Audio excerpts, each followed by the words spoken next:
आगे बढ़ते हैं और वसुधैव कुटुंबकम की मूल भावना, उसकी सच्ची भावना को लेकर आगे बढ़ते हुए मैं आपसे ये जानना चाहूँगी कि भारतीय आध्यात्म पूरे विश्व की जो समस्याएं हैं उन्हें दूर करने में किस तरह से समर्थ है और क्या कुछ करके हम आगे बढ़ सकते हैं।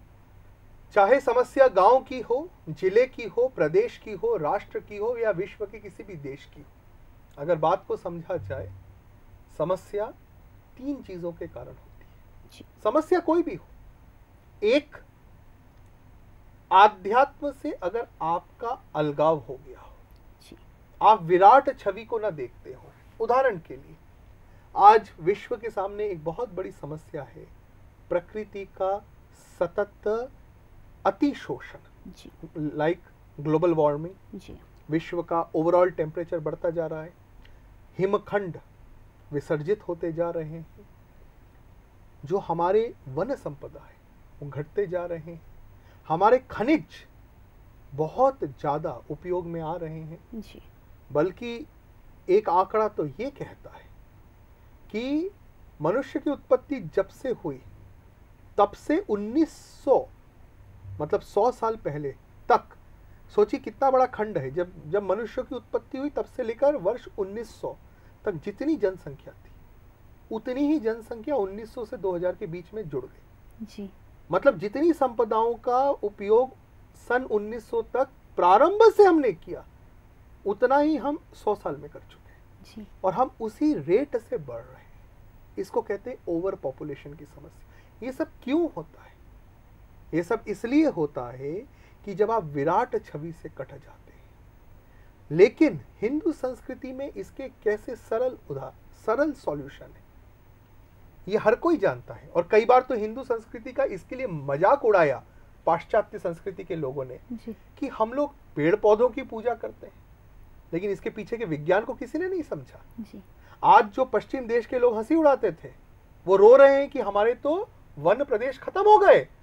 भारत में पेड़ पौधों की इसलिए पूजा होती थी कि उनका जो जीवन में महत्व है, पेड़, वन संपदा, नदी, इसका जो जीवन में महत्व है, हमारे ऋषि मुनियों ने लाखों साल पहले समझ लिया था और वो संरक्षित रहे। कोई भी चीज तभी संरक्षित रहती है जब उसके प्रति श्रद्धा भाव।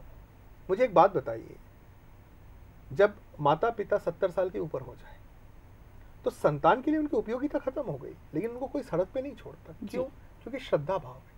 अगर सिर्फ स्वार्थ हो तो 70 साल के बाद हर पुत्र माता पिता को सड़क पे छोड़ दे। उसी प्रकार अगर आप केवल स्वार्थ की दृष्टि से देखो, गौ माता वृद्ध हुई, छोड़ दो, वृक्ष चाहिए, काट दो। लेकिन अगर एक श्रद्धा भाव है तो प्रकृति के साथ संतुलन रहता है। ये पहला उदाहरण। विश्व के सामने दूसरा सबसे बड़ी समस्या है आतंकवाद की। हिंदू संस्कृति ने जो वसुधैव कुटुंबकम का मूल मंत्र दिया, हर मनुष्य मात्र में राम है, अगर यह समझ विश्व के हर धर्म के व्यक्ति को हो जाए कि ईश्वर हर व्यक्ति में है, तो वो कभी किसी व्यक्ति की हत्या इसलिए नहीं करेगा कि ये मेरे धर्म से नहीं है जी। तो हिंदू संस्कृति ने जो वसुधैव कुटुंबकम का मूल मंत्र दिया, वो भारत से ज्यादा इस समय विश्व को समझने की जरूरत है, विशेषकर उन लोगों को समझने की जरूरत है जो धर्म के नाम पे आतंकवाद फैलाते हैं कि ईश्वर तत्व, भगवत तत्व तो सब में है। तो केवल कि कोई व्यक्ति मेरे धर्म से नहीं है, सिर्फ इस नाते उसको मार देना, आप ईश्वर के विरुद्ध, ईश्वरीय सत्ता के विरुद्ध पाप कर रहे हो। एक सच्चा आध्यात्मिक व्यक्ति मनुष्य मात्र में राम देखता है और निस्वार्थ, निर्भीक, निरहंकार भाव से प्रयास करता है कि उस व्यक्ति का राम तत्व जागृत हो। ये मैंने 2 उदाहरण दिए। ऐसे विश्व की अनेक समस्याएं हैं, एक एक करके अपन चर्चा कर सकते हैं, लेकिन हम हर चीज के मूल में क्या पाएंगे? आध्यात्म से अपनत्व की कमी, शोषण करने की मानसिकता, केवल अपने मैंपन का गुलाम रहना और स्वार्थ अर्थात ग्रीड, लालच, इसका गुलाम होना। ये 4 चीजों के कारण अनंत समस्याओं का जन्म होता है। और इन सब का जो सॉल्यूशन है, हल है, वो हिंदू संस्कृति के आध्यात्मिक जीवन शैली में